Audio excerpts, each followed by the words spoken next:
So I've got to get these exhaust pieces welded on here now. So we come down to SAS welding and fabricating, and now I need to get them basically TIG welded on there, because if I did it with a MIG welder it would rust, so don't want that. Offering it up, and then he's over there welding it on. Brilliant. Such a satisfying sound. Someone accidentally drilled some holes on the side and on the back there, you can see, so I want to get them sorted too. The weld is coming along nicely. I didn't want it filleted all the way around, just to hold it on enough so they don't rattle off. It's just to hold a piece of trim on. Had to remove this back panel because obviously it generates a lot of heat, so I didn't want to melt the wrap. If you look closely at the exhaust, you can see smoke coming out of it, where it's like burning off some old carbony diesel inside the exhaust.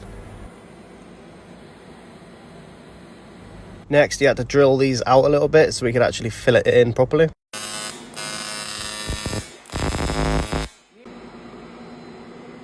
And then we wedged a piece of metal underneath it to stop the heat transferring to the wrap. Then finally, ground it flat with a grinder. He had a go at that because it looks better than what I do. So, if you're wondering what these brackets are for, I'll give you two guesses really.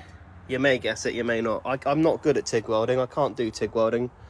I can do MIG welding, but as you know, it'll rust when it's out in the rain. So, yeah, I can't do that. Look what we've got here. These exciting pieces of equipment. Let me show you what these are for. Right, hang on. Whoa. Look. These go on. They actually fit well. I haven't bolted them on yet, but I need to cut them down a little bit.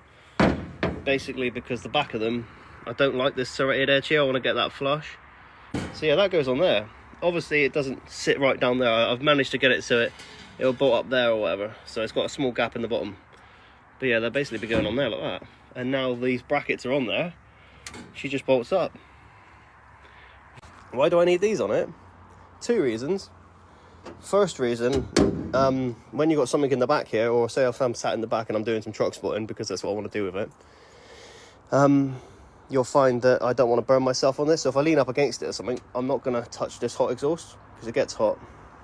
Another reason why I've done this as well, so if you look at the back, I'll take you back around the back here a second. Let me move this and you'll understand what I'm getting at.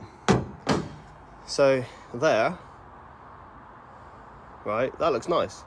This, I don't like that, because look, you can see the bit at the bottom there where it goes from big to small. I don't like that too much personally, so that's why I kind of want it like that. And that goes on there like that, and obviously it'll bolt up. But yeah, that's pretty much that. So they'd be on there now, and that'll be right. That looks much better. When I'm looking up at it, walking up to it now, I don't see a tiny little gap at the bottom, you know, where it goes from big to small. I see a nice, like, silhouette exhaust. I think that looks much better. Filled in my hole, basically. There was a hole here, and there was a hole at the back. I know there's still holes here. I haven't bolted the thing back down yet, all right? And he's got rid of the holes that were on the back here. So that's like brand new. I mean, I'm impressed. I got this done down SAS Welding and Fabricating in Glastonbury, so go give the guy a follow.